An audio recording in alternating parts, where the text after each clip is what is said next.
Hello, I'm Angie DeRosa, Senior Editor of Contemporary OBGYN, a journal for practicing obstetricians and gynecologists across the United States. The coronavirus pandemic is causing anxiety for many, but especially those who are pregnant. As we published in our April issue, doctors are calling this the pathogen that will define the decade. Dr. Catherine Spong, who is our new editor-in-chief, and two other doctors, Dr. Brenna Hughes and Dr. Sarah Daughters-Katz, weigh in that April print issue and online. A World Health Organization report from China, which included a study on women, 150 women, found that 8% had severe infection and only 1% required mechanical ventilation. However, other coronaviruses such as SARS and MERS, as well as other respiratory viruses such as the flu, are associated with more severe disease, as well as increased maternal morbidity and mortality.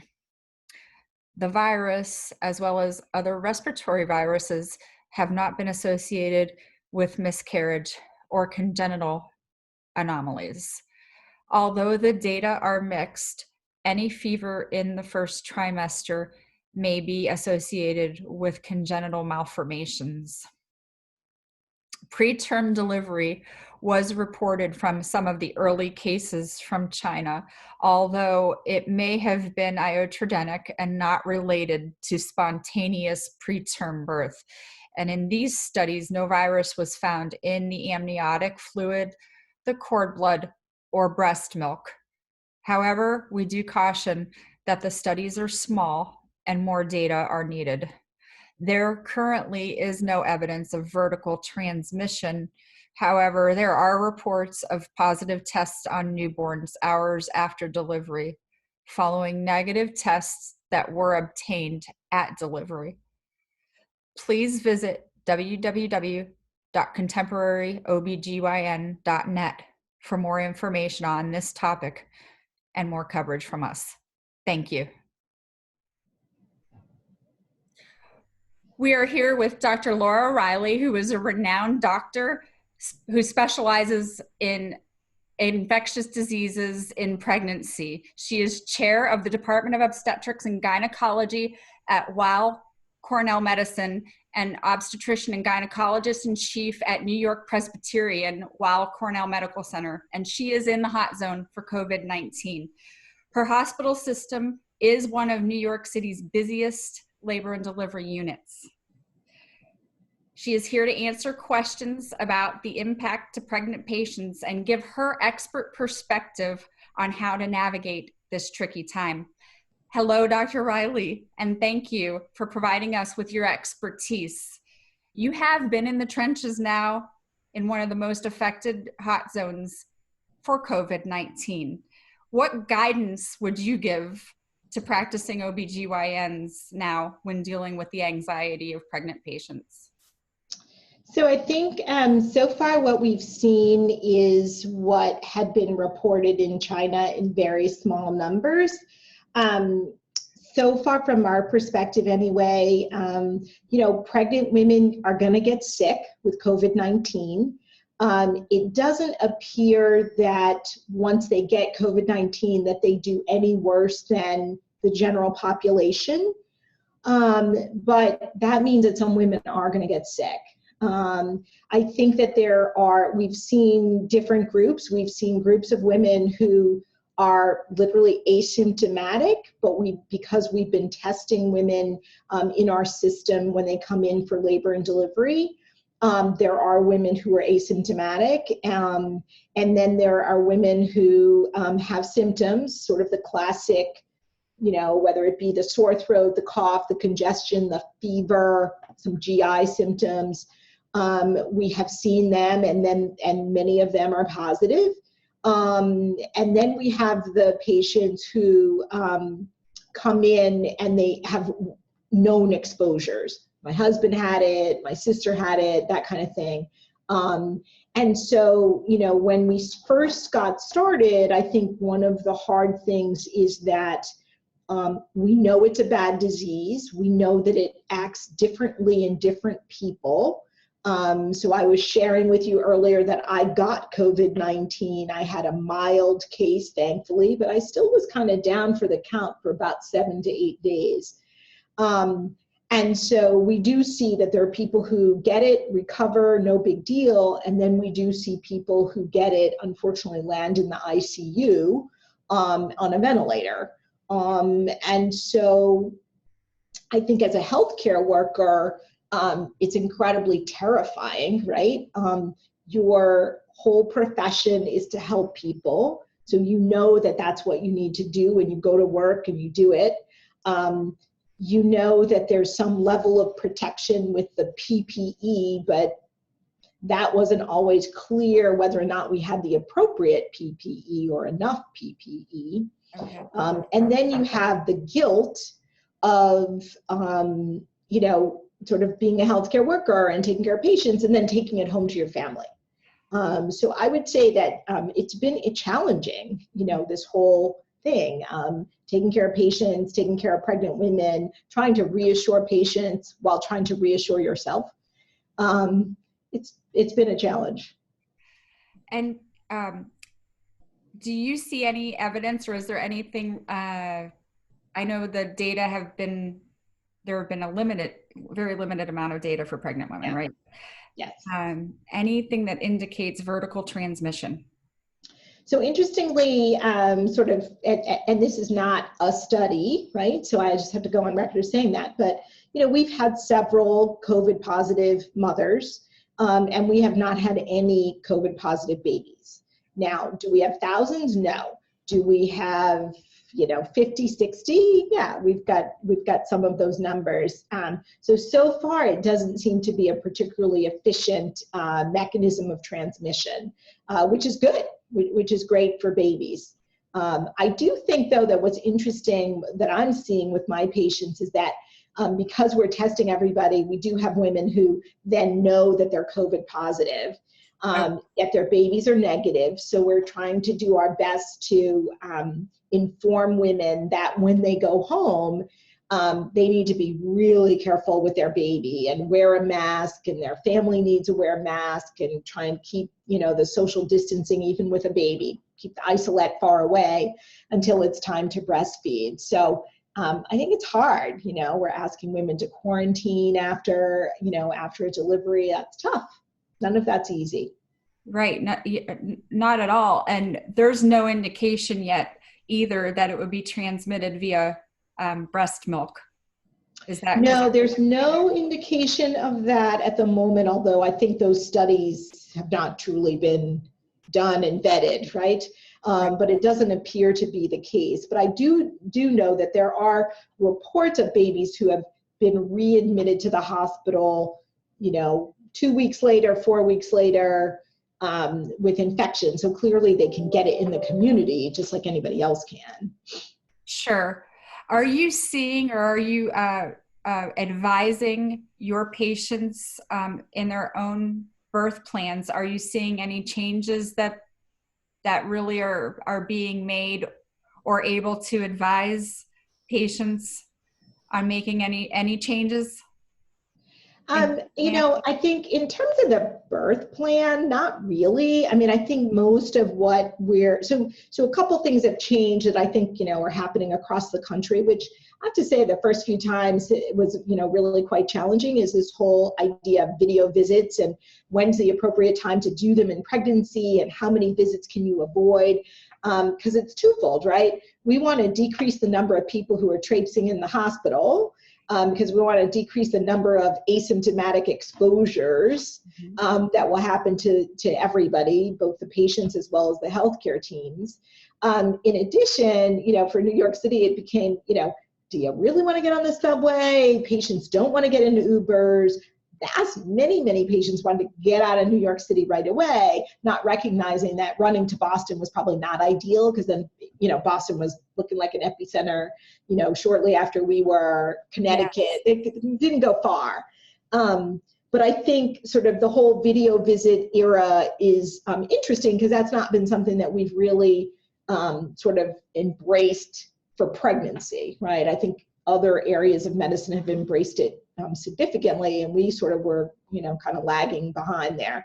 But I think we figured out how to do it now, and I think patients are pretty savvy. I think to some extent, in some ways, unfortunately, I think COVID-19 makes all those racial, ethnic, socioeconomic disparities really come to the forefront, right? So, the ability to even quarantine yourself or self-isolate, kind of depends on your means. The ability to do the telehealth visits and not traipse in on the bus and the subway, et cetera, depends on certain, certain socioeconomic status and things like that. So I think that that's been, quite challenging, but that is a difference that all of us have had to, get used to, feeling comfortable with it, and feeling comfortable with women sort of basically taking care of themselves, with some direction from me via a camera. So far so good, but it's nerve-wracking. And then in terms of their birth plan, I think most people really haven't had to do too much differently. Labor's coming when it's coming.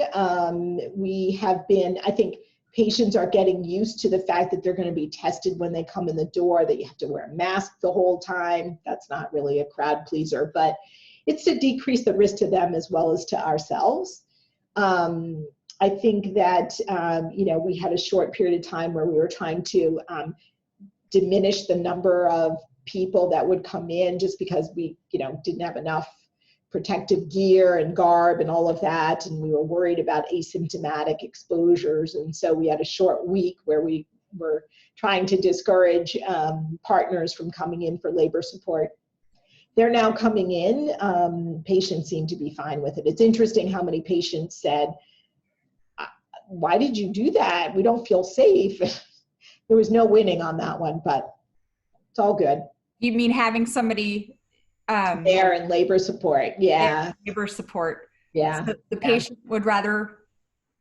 It's funny because there was a huge, outcry of how could you do that? No labor support. And we were like, we're trying to prevent, the influx of COVID-19. And it's interesting. Then we, reversed back because the governor, asked us to. And the number of patients who were like, I was fine with it. It's just very funny. People are fearful in different ways. And I think that understandable, understandable. It is because it's such a mysterious virus, right? Yeah. It's a mysterious virus with no treatment. On top of everything, right? Mysterious virus, and there is no treatment. And there's not very much testing, and there's not a ton of protection. It's difficult to protect yourself from something you can't see or smell or hear, or, you know what I mean? And so much of this is out of our control, right? So I think that that's the other thing that's really sort of from a society standpoint, I think is difficult for all of us, right? You don't even have the control to go to the grocery store when you want to because we're all on lockdown. Yikes. But. Yeah. And how is it at your hospital now in terms of, is it better or worse than you had expected at this point in the virus's impact? Well, I mean, I think, what the modeling showed was that there was going to be this surge of cases, and we've seen that. The surge of cases, it goes up, several fold every day. It's terrifying, right? Because that there are people who are coming in the hospital and getting on a ventilator, and, some live, some don't. That part's devastating. And just by the sheer numbers, you have faculty who get sick, you have friends who get sick, you have parents of, people you knew who are, in the hospital or died. I mean, it affects everybody, I think that's what's difficult. And is there any other any other information you'd like to include and like to make sure you say as part of this interview, and being such a practitioner, can you go back earlier? You and I were talking about, you know, because of your expertise, your area, and the fact that was it an HIV clinic that you ran in Boston? Yeah. And sort of seeing the evolution of that virus and comparing it to now. Can you give a little bit of thought for our audience? Yeah. Well, I think, I mean, you know, in my career, you know, I started with the whole HIV epidemic in women, and that was really scary and devastating in those first few years when we didn't have the test, and then we got the test, and we didn't have treatment, we didn't understand transmission, and you know, it was a really tough time, and you know, but that's a huge success story, right? A huge medical success story. And you know, then there have been, you know, infections after that. I think, you know, for this is devastating on many, many levels. But I'm optimistic because I'm a huge vaccine advocate. And I am convinced once the appropriate vaccine comes and is administered, then, you know, we'll be able to prevent, you know, further illness, whether that be in pregnancy or not. You know, and I'm hopeful that some of these antivirals and other medications that, you know, become available are actually effective.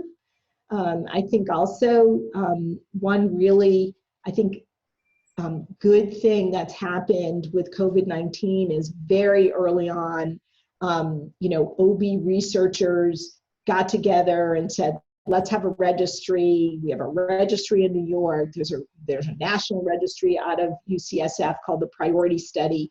There's an international effort to study pregnant women.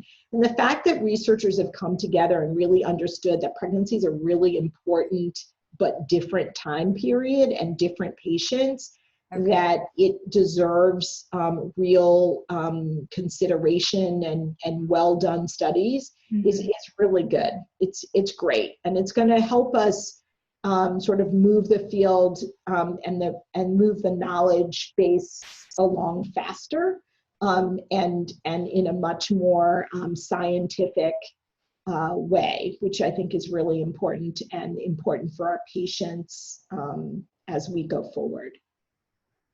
Okay, that's excellent. Thank you so much. And my pleasure.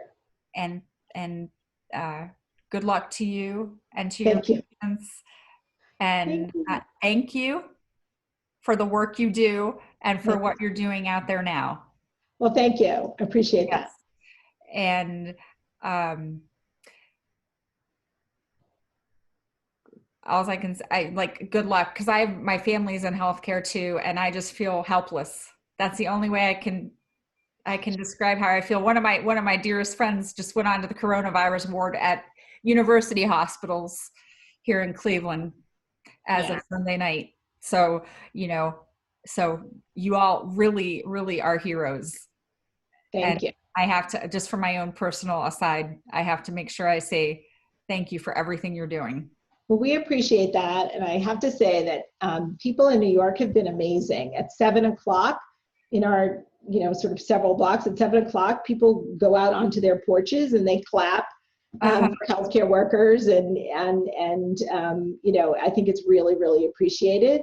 As I told my husband early on in this whole process, he said, "What can I do for you?" And I said, "Just stay healthy. Just stay in, don't spread anything, stay healthy." And so look forward to talking with you again. You too. Thank you so much. Take care. Have a good night. Okay. You too. Bye-bye. Bye-bye.